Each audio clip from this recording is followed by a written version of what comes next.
Hello friends, good day. Today we are going to have a new presentation on my series of lectures. So what we are going to have, in this presentation is the soil health and climate change. As you know, I know you have been waiting for long for my next presentation. So I'm thinking of giving you a different kind of presentation, which I feel is very much important in the context of soil health management and uh, climate change impact assessment. So we are very much interested in nowadays about soil health and soil quality. What type of soil health good for better crop production and what type of properties the soil should possess. Good quality soils. What are those properties for a good quality soil? So today I'm going to have this one. You can say that what is soil health? Soil health also referred to as soil quality because it is synonymously used. It's very difficult to distinction between these two. So it is defined as the continued capacity of soil to function as a vital living ecosystem that sustains plants, animals, and humans. So it means it sustains the life of plants, animals, and humans. That's what actually it should provide. It should act as that kind of a substance, that kind of soil which can provide this ecosystem service. So it can be physical, chemical, biological. So altogether, you can say physical health, chemical health, biological health. So soil health is integration of all these three, and in each aspect of soil, physical, the chemical, and biological, some of these properties are mentioned here, but we'll have more details in consequent slides, consequent when we move forward. So as you know, soil is a living organisms and the basic necessities that the life it provides food, shelter, or water. To whom? To the microbes and to perform functions required to produce food and fiber. So it's living, being a living substance. So since it is a living substance, it takes you should take care of its health. So only living things can have health, isn't it? It's the dead things. Do you know the dead person, dead things, anything healthy or not? No, it's living things. So because of presence of microbes, flora, fauna, so many things. So we say that the soil is a living substance and the living things, and it reflects a fundamental thinking to care about our soil. So that means since soil is a living substance, a living thing, so its health needs to be good for providing the functions that is required for sustaining plants, animal, and human life. So what functions actually the soils do? So you know that soil is having enormous potential to carry so many things in it. And having said that, so you know that the soil is sustaining biological diversity, activity, and productivity. Biological productivity, the plants, whatever you see, so many things happening in soil, and that those biological diversity, that there are fungi, bacteria, protozoa, algae, hundreds of thousands of species present in that, insects, mammals. It is a home for so many things, and so many flora, fauna, you can find it. And you know that actually when you talk about soil quality or something like that, it provides, biological productivity. That biological productivity could be the plant productivity. So all these flora, fauna, and other substances that are present in soil, actually, that gives life to the soil. Actually, that's what the soil is living there, and soil provides all those necessary substances or necessary things that is required for them to live. So when you add any organic or compound fertilizer, what it does, look at this microbes or whatever living substances present in the soil or in the root rhizosphere or plant growth promoting substances. See, when you add any organic compounded fertilizer, it improves the availability of nutrients or it activates soil microbes, isn't it? Because it provides food to them, maybe carbohydrate, maybe protein, maybe nitrogen.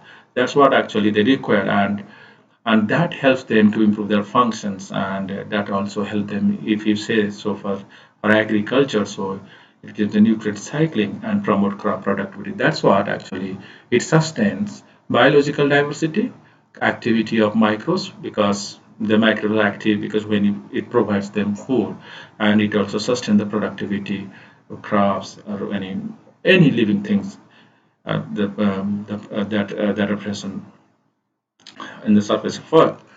So What other functions soil do? It's regulate water flow and solute flow. So you know this very much. If you say it's water flow in soil, you can say two types of conditions occurs in soil. One is saturated soil, and another is unsaturated one. In the saturated one, you can see all those air phase, airspace are being filled with water, and this is the solid phase. So when the air phase are filled with water, then it becomes saturated. In unsaturated soils, so there is airspace in this and solid phase. So, and when you talk about the water flow, so we definitely think about the soil moisture constants or soil moisture capacity different sections. So this is what actually saturation, all the pore spaces are filled up, and that's what actually all pores are full of water and gravitational water is lost. Then on field capacity, the available water for plant growth.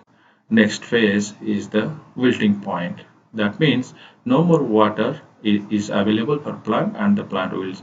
So soil provides, through soil, these functions of soil depends upon the how much air phase is there and how much water and air can be transported through this pore space.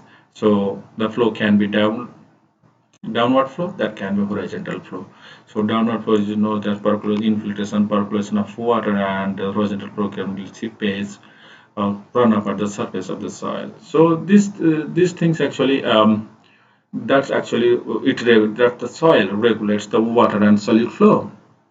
But when you talk about the solute transport in the soil, definitely the transport is through only soil water, because through the movement of water, those solute, those substances that are soluble in water pass through this pore space, and what it does actually, the transport solute through porous media is coupled with flow of water. Definitely, the convective stream of flowing of soil water carries salts and other constituents that I mentioned already.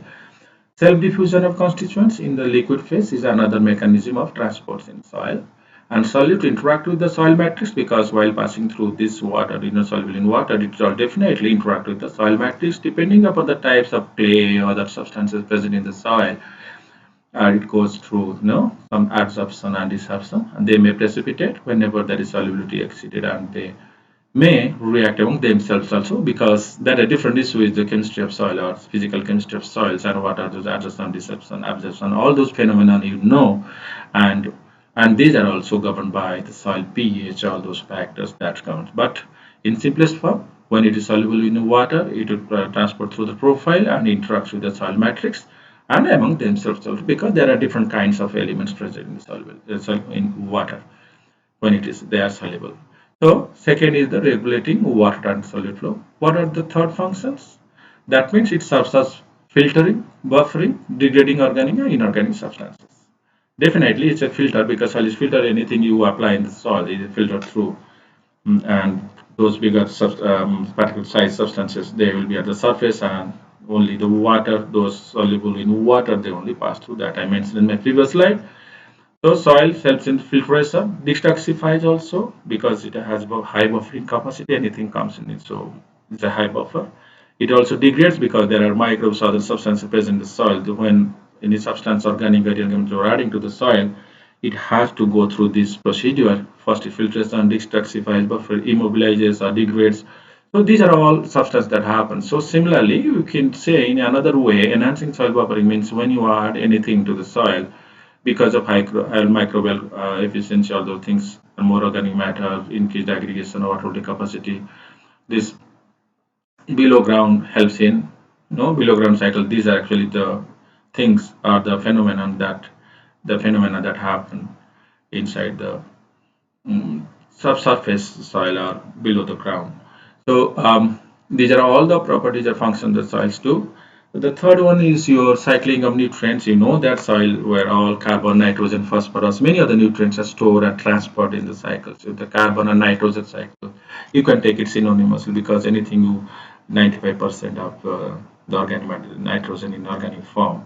So when the organic matter is got decomposed and transport the mineralization, mineralization, you know that mineralization and immobilizations, how they are happening in soil and how they are helpful in supplying nutrient to the soil from the organic substance, particularly nitrogen. Phosphorus also in reverse way, more in inorganic form than organic form. But anything you can see, the fertilizer, you can see the fertilizer phosphorus cycle, and when phosphorus is applied, how it is going through different transformation and how much is available to the plant, livestock, and how much in the surface water, water bodies, and how much is absorbed or dissolved or fixed in soil. So this is also happening in the soil. Similarly, anything you apply to the soil has to go through different transformation and what we call it the fate of any nutrient element when you apply either inorganic or organic on the soil, it goes through that. So that's the most important function because that helps in availability of different kinds of nutrients required for plant. Those essential nutrients they undergo transformation inside the soils that we call the cycling of nutrients and available to the crops or microbes or living organisms in the soil. Then what this other functions does, physical stability, you know that the plant is standing, so it gives physical support to the anchorage of root. Similarly, for plant, for anything actually, it provides physical support, aeration, water and nutrients. So physical stability and support, and depends upon the aggregate stability of the soil. And you can see that in a good structured soil and poor structure, they are highly packed. If you compare good structured soil, you'll have enough air space for movement of air and water. And water, you look at these large pores are there. So air, water, and nutrients stored in these pores. And in poorly structured soil, very small pores, water remains near the surface because of poor transmission into the soil. So water and nutrients moves very slowly down the profile because less air space available for them. And for movement of water, because as I mentioned, the water, the solutes or the any nutrient that soluble in water and pass through the profile and they are able to the so when it's a poorly structured soil, then this movement assist are very slow down the profile. So these are all what are those functions soil do. But if you look at if you say the soil health management, what are those management actually we should take care? So that means in the project context, what we should do.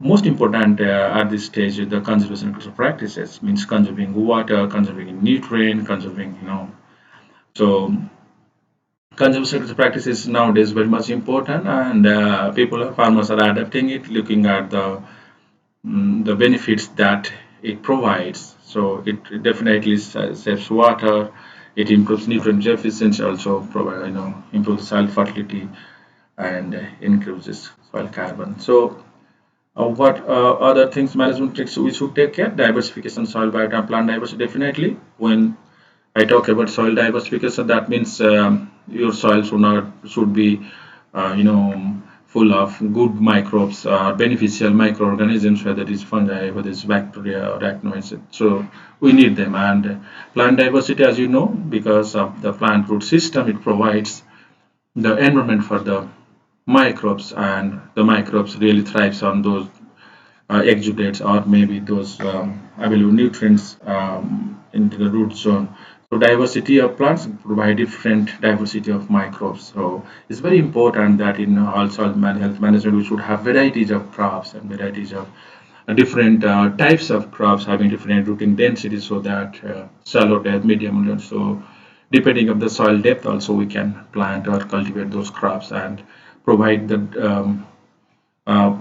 improves the plant soil biodiversity. And most important is agroforestry, plantation and growing plants or crops throughout the year, keeping the living roots in soil. So agroforestry is very much important in the context of climate change also and carbon mitigation, as it has tremendous potential to improve the soil or organic carbon sequestration. So once when agriculture is coupled with forestry and those agroforest system is very much productive, as well as provides enormous potential for economic benefits to the farmers. Side by it maintain the soil health. Plantation crops also growing plants, because when the roots growing plants throughout the year, because when they make the soil barren, then the diversity of the soil biota also decreases. So when you provide the living roots, they always provide source of food for the nutrient microbes and other living organisms in the soil.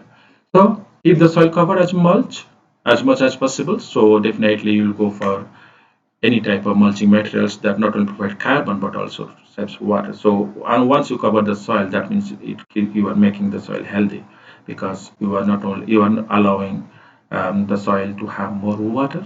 You are reducing the soil temperature and provide a convenient or maybe a beautiful environment for living organisms as well as for plant growth. So for more details of soil health management, if you want to read, so these are a few website address I've given. So not only you can get also many Indian references, but you can have more knowledge about all those things, how other people in other countries or other universities they're working, how their concepts of soil health and soil quality, how they are considering those concerns, or what are those parameters or indicators they take into consideration while assessing soil health. So this is what actually in the soil health management also I have not mentioned particularly. The most important one is the integrated nutrient management through judicious use of chemical fertilizers, including secondary and micronutrients in conjunction with organic manures. That means your and biofertilizers for improving soil health and productivity. So in this case, actually, what integrated nutrient management considers, it's a combination of both. Um, Organic and inorganic fertilizers. Inorganic fertilizers, you can have different sources of nitrogen, phosphorus, or potassium. Along with that, you can go for farm-made manures or maybe vermicompost or compost materials or crop residue. Even you can add to the system so that it provides a convenient or good environment. Uh, and side by side, we can add biofertilizer to improve the soil health and productivity. In this case of soil health management, what is our objective should be strengthening the soil and fertilizer testing facilities to provide this. Because without testing the soil, we cannot know whether the soil is healthy or not. So soil testing should be part of the soil health management. So regularly, we should go for soil testing and every 3 years at least you test your soil and see what are those nutrients that are deficit in your soil, and are they really important for your soil health. Definitely if they are, then probably accordingly you have to go for application of those nutrients for better crop management. So when I talk about conservation system, so there are three concepts. That means you will see the intensified cropping system or rotation. So crop rotation, because that gives the diversity to the system. No tillage, minimum soil disturbance, perennial crop cover. So you should have residue cover in the. So these are three concepts that is considered in conservation system. And in this system services, so what it helps that I mentioned earlier, it increases the soil organic matter, thus enhance soil biodiversity and helps in nutrient cycling. This is the most important things actually we get from conservation agriculture. Apart from that, what are the physical stability provided to the soil? It improves the soil aggregate stability, improve the macropores, so water movement becomes more, biopores formation will be there. So improve infiltration rate. It improves the infiltration rate, means your soil is more good for aeration as well as water movement. So it will be well drained soil. So it helps in draining. That means the root zone aeration capacity will improve. So there will not be any stagnation. And increasing water storage, because when stability increases, storage definitely and improves nutrient storage and nutrient availability. So in the agriculture system, conservation ecosystem, you'll have all those benefits. So why not to go for it? In the context of soil health management, it should be part of the system so that you have grain yield and biomass, improved grain yield and biomass. Apart from that, improving the soil health. In the soil health assessment also, if that's the management, when you go for assessment, how well the soil performs. So you have to go for testing. When you test it, you will know whether some nutrients are sufficient or deficient.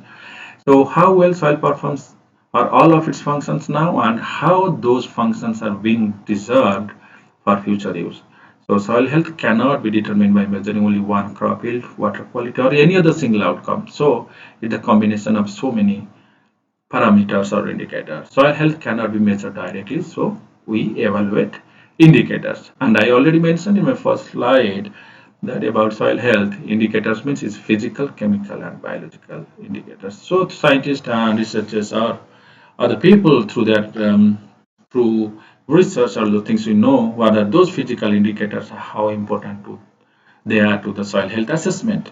In the physical indicators, you'll have bulk density, penetration resistance, aggregate stability, water infiltration rate, water holding capacity, and pore size distribution. Though these are all physical properties of soil, or you can say indicators, bulk density is related to soil compacts, how compact this and penetration resistance also similar way.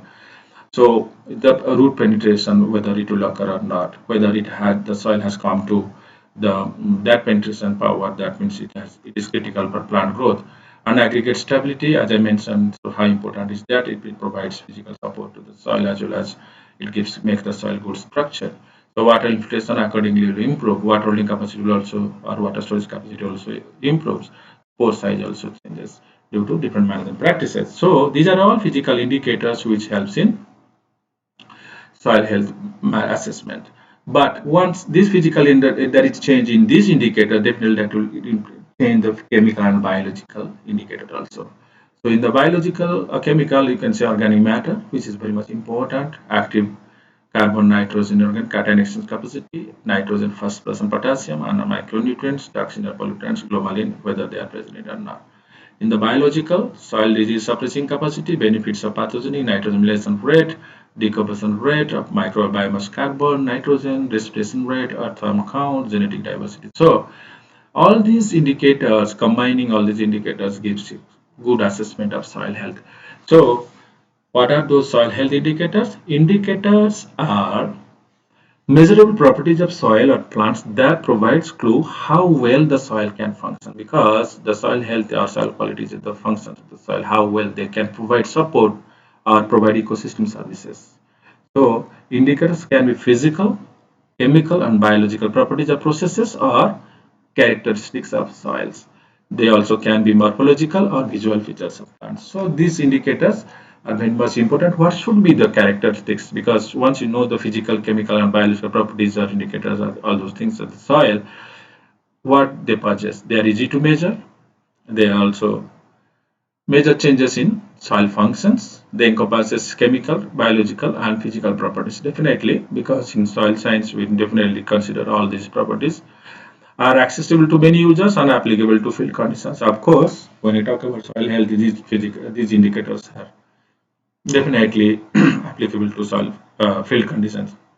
They are sensitive to variation in climate and management. Definitely, these properties, those indicators, what actually influence soil health, they should be sensitive to the variation in climate and management. So, when you go for any type of management, simply I give you the examples of suppose conventional tillage or no tillage.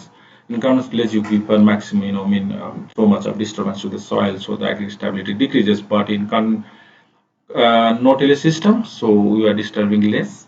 So in that case, your structural stability increases, carbon increases. So these two management practices, if you compare, so it gives so some of the indicators of physical, chemical, and biological changes.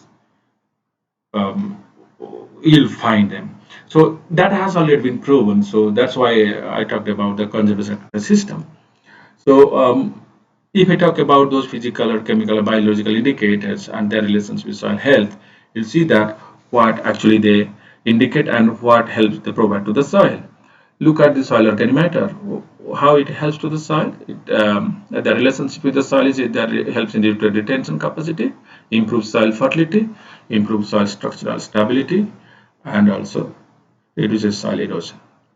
If you look at the soil physical indicators, the density, infiltration, soil structure, macro pore, soil depth, and water holding capacity, if these are the soil physical indicators, how they help, what is their relationship with the soil? They help in retention and transport of water and nutrients, habitat for soil microbes, estimate of soil productivity potential, compaction, plow pan, porosity, and workability.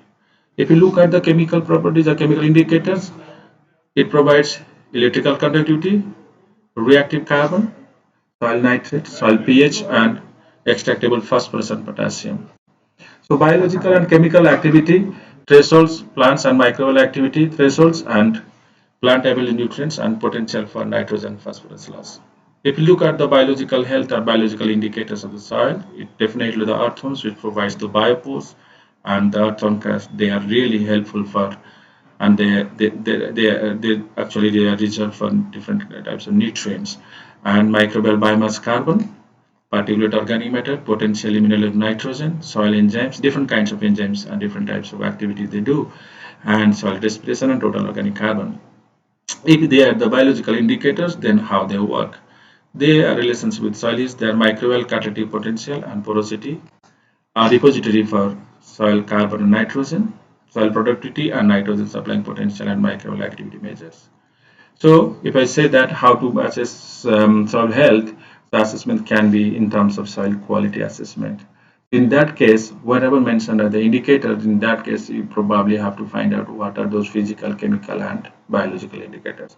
Once you have selected those indicators and determined, then you got to the first point here, the indicator selection of physical, chemical, and biological. And in this case, you can go for minimum data set with principal component analysis, with regression correlation, and find out the scoring functions. And integrating these scoring functions, you can have a soil quality index, which is a function of minimum data set indicators. So directly, we can use this method for determination of soil quality or soil health. But another method is the expert opinion based on soil functions, and you can have those opinions about different cycling, water availability, resistance to degradation and resilience, salinity and sodicity. Again, you have to go to related soil quality indicators supporting soil functions, then go for scoring functions and integrating those things. You'll have soil quality index. Ultimately, it is the crop productivity as a goal variable for us. So this is where actually we determine are the methods we can find out soil quality. But in details, I will have one more presentation for this, where I will tell you how to go about this. We have developed a software soil quality index or soil quality curve, which will help you in once you identify the indicators, it will help with the principal component analysis, and it will give you the scoring function, and it will give you the soil quality index for your different treatments. It will help you. So you'll wait for my next presentation, where you will have the soil quality software, where you will it will be easy to just take a few minutes for you to calculate the soil health or soil quality index. So, friends, thank you very much for your attention, and I'm definitely looking forward to have more presentation regarding this. And this is the one actually where I just mentioned about soil health, and next presentation will have soil quality and soil relation to climate change, how climate change will affect soil quality. So, thank you very much, and have a nice day.